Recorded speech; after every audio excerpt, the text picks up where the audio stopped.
নমস্কার। আজ একদম করকরে সোহন হালুয়া রেসিপি নিয়ে চলে এসেছি। মাত্র 10 মিনিটে তৈরি হয়ে যায় এই হালুয়া। খুবই টেস্টি। এটা লোকাল দোকানগুলোতে খুব একটা পাওয়া যায় না। আমি নিউ মার্কেটে গেলে এটা কিনে নিয়ে আসি বেশি করে। বাড়িতেও খুব সহজেই কিন্তু বানানো যায় এবং দোকানের মতোই হয় করকরে। একদমই হালকা মিষ্টি আর ঘিয়ের স্বাদে অসাধারণ লাগে খেতে। দিল্লিতে খুবই ফেমাস এই হালুয়া। মাত্র 4টি উপকরণে তৈরি হবে সোহন হালুয়া। চলুন তাহলে কথা না বাড়িয়ে মূল রান্নায় চলে যাচ্ছি। রেসিপি ভালো লাগলে লাইক এবং কমেন্ট করবেন আর আমার চ্যানেলটি সাবস্ক্রাইব করে আমার পাশে থাকবেন। প্রথমেই একটা মিক্সিং বোলে নিয়ে নিচ্ছি আমি 5 টেবিল চামচ ময়দা। আপনারা ময়দার পরিবর্তে আটা দিয়েও করতে পারেন অথবা আটা ময়দা মিশিয়েও করতে পারেন। আর দিচ্ছি 5 টেবিল চামচ গুঁড়ো দুধ। আমি যে পরিমাণে নিয়েছি তাতে 5-6টা হালুয়া হবে। আপনারা যদি বেশি বানাতে চান তাহলে একই অনুপাতে পরিমাণগুলো বাড়িয়ে দেবেন। অর্থাৎ যতটা আটা বা ময়দা নেবেন ততটাই গুঁড়ো দুধ লাগবে। উপকরণগুলো ভালো করে প্রথমে মিশিয়ে একটা সাইডে রেখে দিচ্ছি। এবারে আমি মোল্ডটা রেডি করে নেব। আপনারা যে কোনো ছোট ছোট বাটিতেও এই হালুয়াটা কিন্তু সেট করতে পারেন। আমি এরকম আজকে কেক মোল্ড ব্যবহার করছি। আপনারা যে কোনো ছোট কাচের বাটি বা স্টিলের বাটি কিন্তু ব্যবহার করতে পারেন। এবার এই মোল্ডে অল্প ঘি আমি চারদিকে ভালোভাবে ব্রাশ করে নেব। খুব বেশি এই মুহূর্তে ঘি দেওয়ার দরকার নেই, তবে চারদিকে যেন ভালো মতো ঘিটা ব্রাশ হয় সেটা একটু খেয়াল করবেন। এখন এই মোল্ডে আমি কিছু দিয়ে দিচ্ছি বাদাম। আমি দিয়ে দিচ্ছি প্রথমে আমন্ড স্লাইস। আপনারা আপনাদের পছন্দ মতো যে কোনো ড্রাই ফ্রুটস এখানে ব্যবহার করতে পারেন।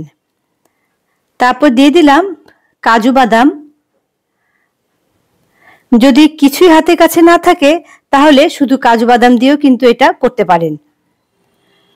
কিছু নারকেল কুচি ছিল আমার কাছে, দিয়ে দিলাম নারকেল কুচি।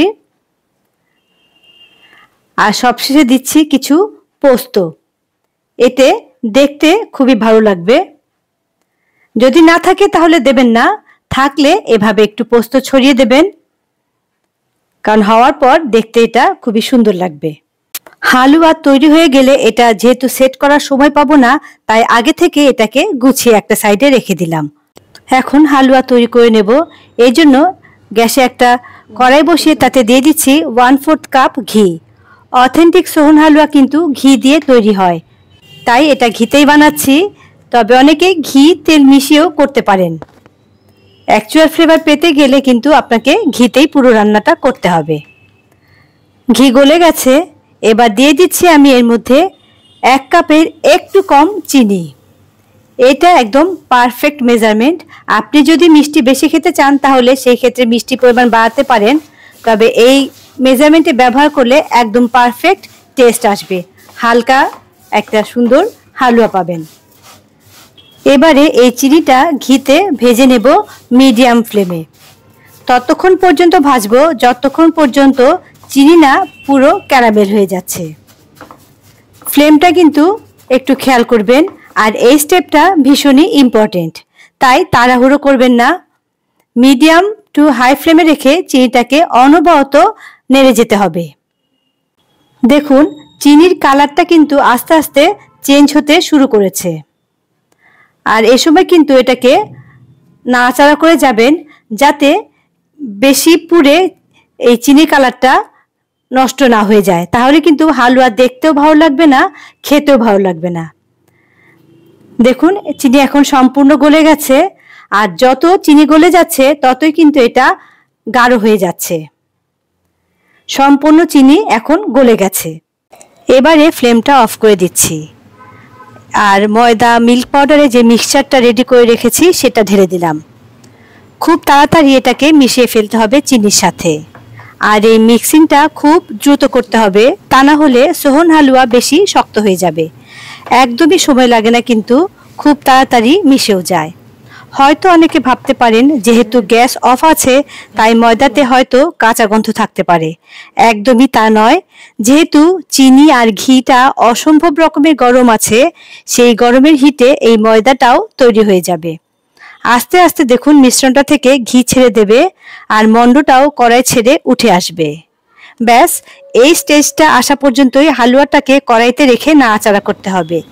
বেশিক্ষণ নাড়তে থাকলে কিন্তু হালুয়া কড়াইতেই শক্ত হয়ে সেট হয়ে যাবে, তাই অহেতুক খুব বেশিক্ষণ কড়াইতে নাড়াচাড়া করবেন না। যদি দেখেন হালুয়াটা শক্ত হয়ে যাচ্ছে, তাহলে আরেকবার গ্যাস অন করে লো ফ্লেমে গরম করে হালুয়াটাকে নরম করে নেবেন। একটু খেয়াল করে নাড়াচাড়া করলে আশা করি এই স্টেজে আসতে হবে না। মিক্সারটা সেট হয়ে গেলে এবার মোল্ডে ঢেলে দেব। এই স্টেপটাও কিন্তু খুবই তাড়াতাড়ি করতে হবে। যত সময় নেবেন হালুয়া তত শক্ত হয়ে যাবে, ফলে মোল্ডে কিন্তু ভালোভাবে সেট করতে পারবেন না। আর হালুয়া যদি শক্ত হয়ে যায়, তাহলে ওই যে বললাম হালকা গরম করে হালুয়া নরম করে নেবেন। আর এর জন্যই আগে থেকে ড্রাই ফ্রুটস দিয়ে বাটিগুলো গুছিয়ে রাখবেন। তারপর স্পুন, স্প্যাচুলা বা এরকম ছোট গ্লাসের সাহায্যে ভালো মতো লেভেল আপ করে দিচ্ছি। এখন 15 মিনিটের মতো এভাবে রুম টেম্পারেচারে রেখে দেব। 15-20 মিনিট পর আমি ডিমোল্ড করে নিচ্ছি। দেখুন ইজিলি হালুয়াগুলো কিন্তু উঠে আসছে। দেখতে কত সুন্দর লাগছে। বলে না দিলে কেউ বুঝতেই পারবে না এটা আপনি ঘরে তৈরি করেছেন। এটা বানানো যেমন সহজ, খেতে তার থেকেও দ্বিগুণ টেস্টি। যদি নতুন কোনো হালুয়া রেসিপি ট্রাই করতে চান, তাহলে এই হালুয়াটা ট্রাই করতে পারেন।